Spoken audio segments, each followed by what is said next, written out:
The two types of friction that come into your offers can dramatically change whether you are getting the right clients into them. Expansive friction challenges you to rise. Restrictive friction makes you smaller. Premium buyers invest in expansive friction, but they will walk away from restrictive friction immediately. They sniff it out, they sense it, and they're gone. Welcome to Rich Work, the podcast for established female entrepreneurs ready to turn their expertise into premium clients and consistent high-ticket revenue. I'm Rachel Pearson, global brand and business strategist, skincare obsessed, and always distracted by booking the next mini break. Here you'll learn how to position like a luxury brand, attract clients who love to invest, and build wealth that actually lasts, so you can create the business and life you want, not someone else's version of success. This is where premium positioning and building wealth meet for women who are rewriting the rules. Let's get into it. Premium buyers don't want what you think they want. Spoiler. But luckily, in this episode, we are going into what it is that they do want, what it is that makes their decision easier for them to invest in your offers. You may think that a premium buyer who is looking to invest at a high price point, I'm talking 20K, 50K upwards, wants things to be easy. They want smoother process. They want more hand-holding, more access to you. And I see this with my own clients that when they raise their prices, they're looking at scaling their business. They remove the friction. They add more one-to-one calls. They make everything as simple as possible. And what happens is sales can slow down. People can take longer to make a decision. Or people buy, but they don't fully engage and they're not showing up in the way that you would expect at this level of investment. And they're like, what is going on? Premium buyers don't want you to make things easy. They want you to make things expansive. There is a big difference, and we're going into it in today's episode. They resist restriction and they crave challenge. It is inherent in them. It is what makes them so driven, so ambitious, so willing to keep pushing their limits and fulfill their potential. This is what I call the friction paradox. And today we're breaking down what this actually means. The two types of friction, how to tell the difference, and why the friction you think you're removing to please these premium buyers might be exactly what they're looking for when they're making a buyer decision. So the friction paradox. This is what most people miss, but is what I have seen time and again working in really high-end brands and have applied it into service-based businesses, and it has changed results. Premium buyers don't want you to make things easy. They want you to make things expansive. The friction that they're looking for is not an obstacle. It's not about making things really hard for them to process, hard for them to do. It's about elevation. It's the kind of friction that makes them think bigger, operate at a higher standard, feel themselves becoming more capable just by experiencing your sales process, the way that you show up for them. Most people who are building their premium business go the opposite way. When they raise their prices, they remove all friction, thinking that that's what premium buyers want. Or they add in friction that doesn't expand them. More check-in points, more forms to fill in. The two types of friction that come into your offers can dramatically change whether you are getting the right clients into them and the right clients that stay with you. Expansive friction challenges you to rise. It signals you're entering something that will stretch you. It makes you feel more capable from simply being inside that space. Restrictive friction makes you smaller. It wastes time. It flattens your thinking. Premium buyers invest in expansive friction, but they will walk away from restrictive friction immediately. They sniff it out, they sense it, and they're gone. So let's go into the difference so you can start to see how this operates inside your own business. Starting with expansive friction. This is the kind of friction that challenges your clients to rise. It's exactly what premium buyers want. Those buyers that are driven, that have high intent in their capability. Some of the ways that expansive friction can show up in your business. One is high standards for entry. I don't mean that you need to put an application process on absolutely everything in your business, but an application can be one way that's for fit, where you have to stretch to be within that offer. That friction makes you rise to meet it. It signals that you're joining something exclusive. It's not just about being able to buy. Premium buyers want this. They want to know that you're selective. They want to feel like they have earned their place by being who they are. And it may not be an application process. It could be the way that you are speaking in your offers, the way that you are challenging your clients to self-qualify by really standing in who this offer is for and who it is not for. The second in expansive friction is intellectually demanding content, whether that content is your marketing, in your social media, if it is in your offers, the way that you are delivering. This podcast assumes that you are here to be stretched. I'm not hand-holding you through the basics of what a premium brand is, how to position.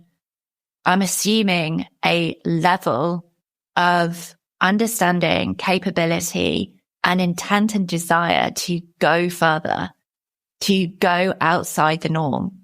It's pushing you. I'm not dumbing things down, and that friction is going to expand how you think. This is what premium buyers are looking for. Work that treats them like the intelligent, capable human that they are. Not content that's over-explaining or talking down or calling them out from a place of pain rather than calling them out and up into what their capability is. Another aspect of expansive friction is bespoke processes that require deep input. So this could be in your offers where your clients have to complete the thinking before they come in.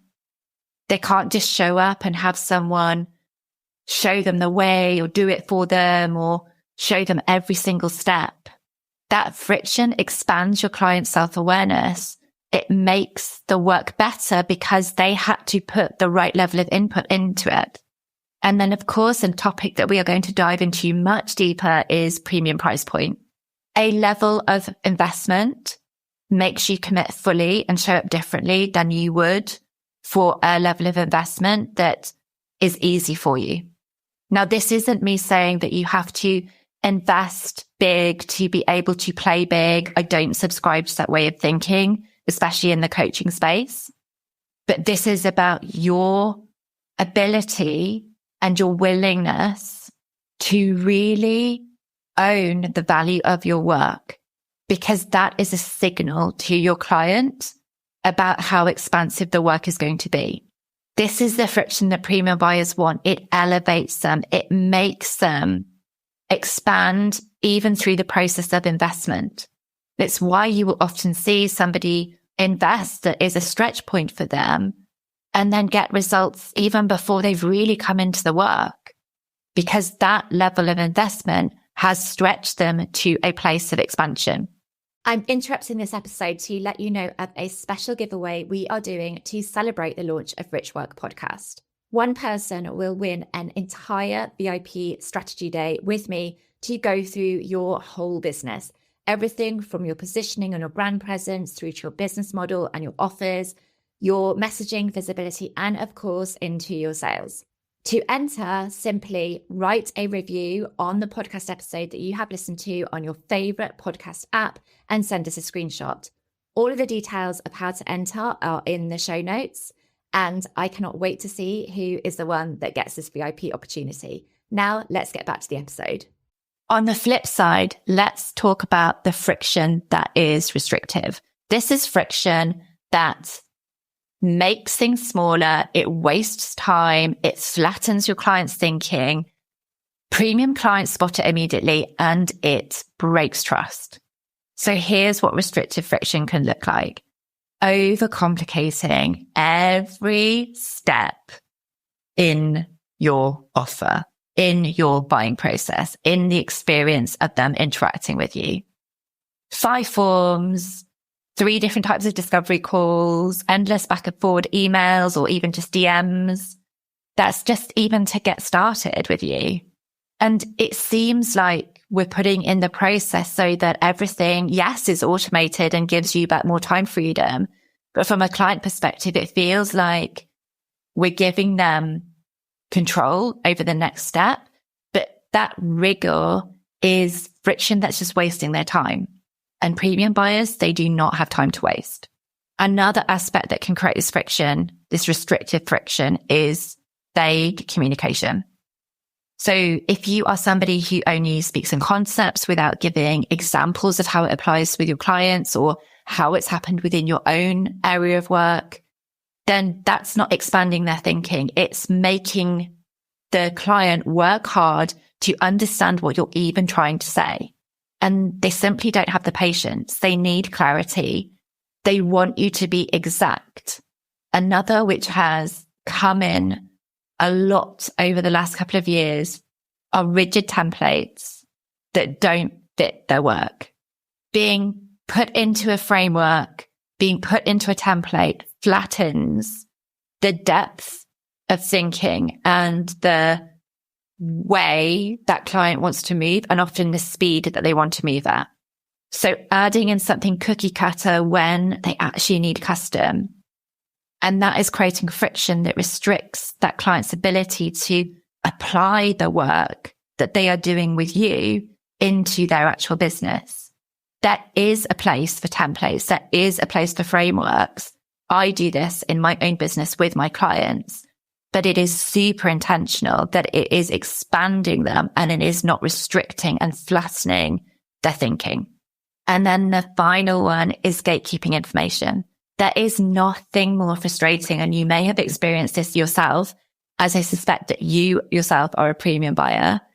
There is nothing more frustrating than making clients jump through hoops to access basic details like the price, like when the program starts, or holding back information that just creates this artificial sense of scarcity. What that does is it creates distrust. If someone has to chase you down for basic details like timelines or process or pricing, you're signaling that your control matters more than their decision making.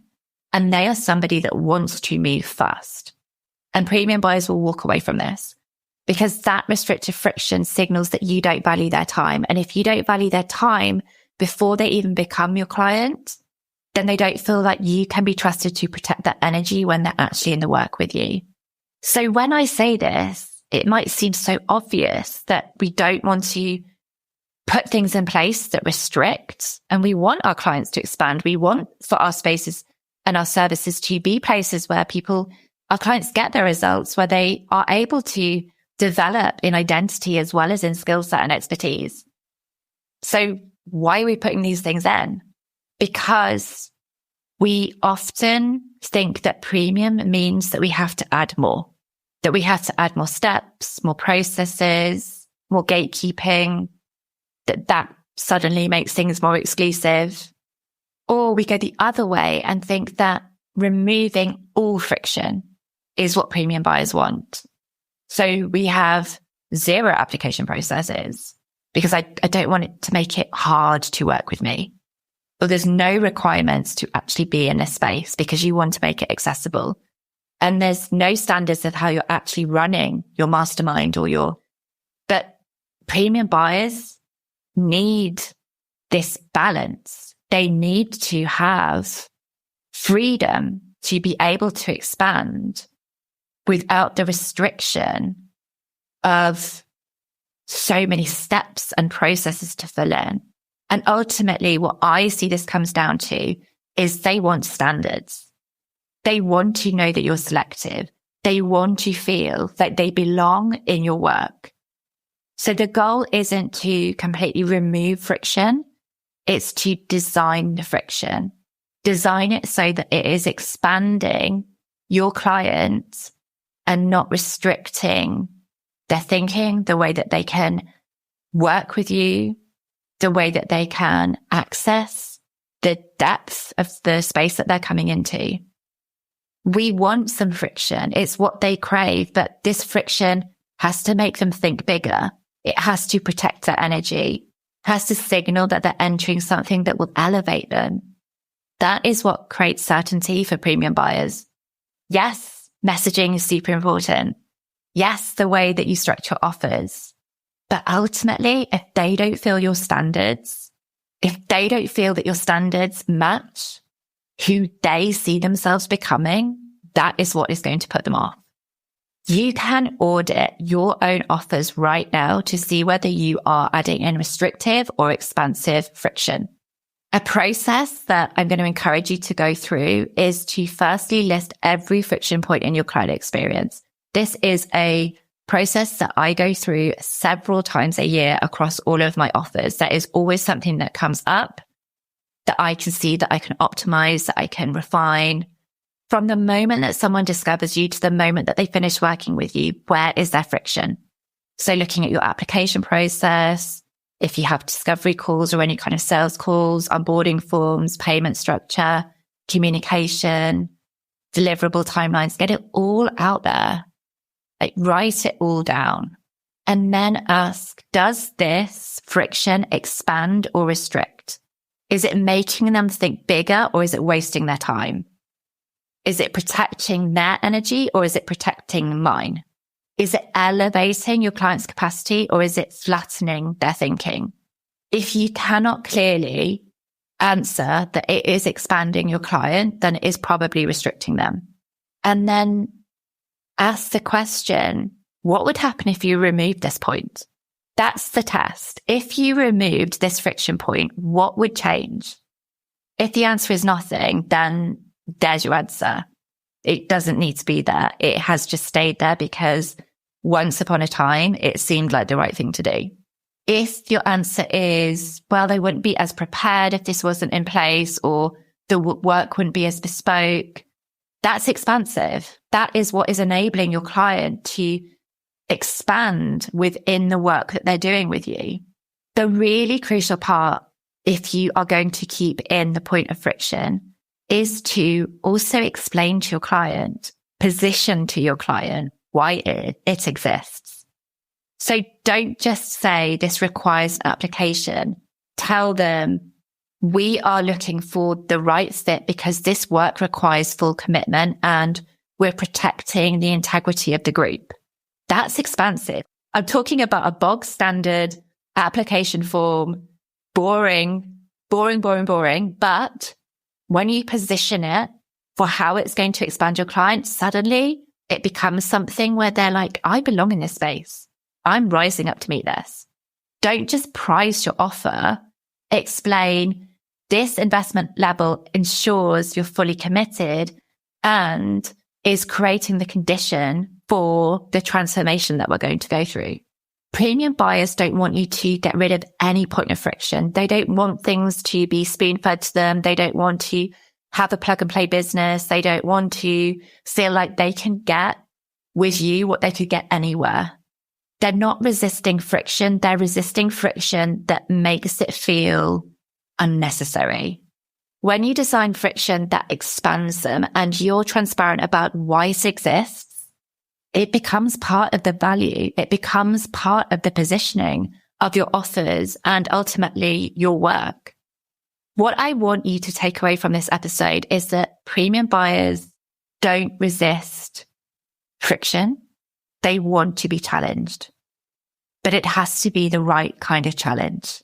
They want friction that makes them think bigger, that incentivizes them to operate at a higher standard, and that encourages them to become more capable through the process of your work. They will walk away from anything that wastes their time or that makes them feel smaller, that is trying to box them in, or that feels like they are just becoming another number. Your role as a business leader, as somebody who is building a premium business is not to remove all friction. It is to design friction that is going to expand your client. Friction that protects their time, that elevates their thinking, that proves that you operate at the level that you're asking them to invest in, holding your boundaries, having clarity in the process, but not making them jump through 50 hoops to be able to understand that. This is what creates certainty for premium buyers. They feel who you are behind the scenes. And that is ultimately what builds trust. That is it for episode 2. In the next episode, we're talking about your offer as a brand, your individual offer as an individual brand. Most offers are completely interchangeable. We're breaking down what makes an offer have a signature versus being one of many. If you're ready to stop blending in and start owning your category with your offers, then this episode is for you.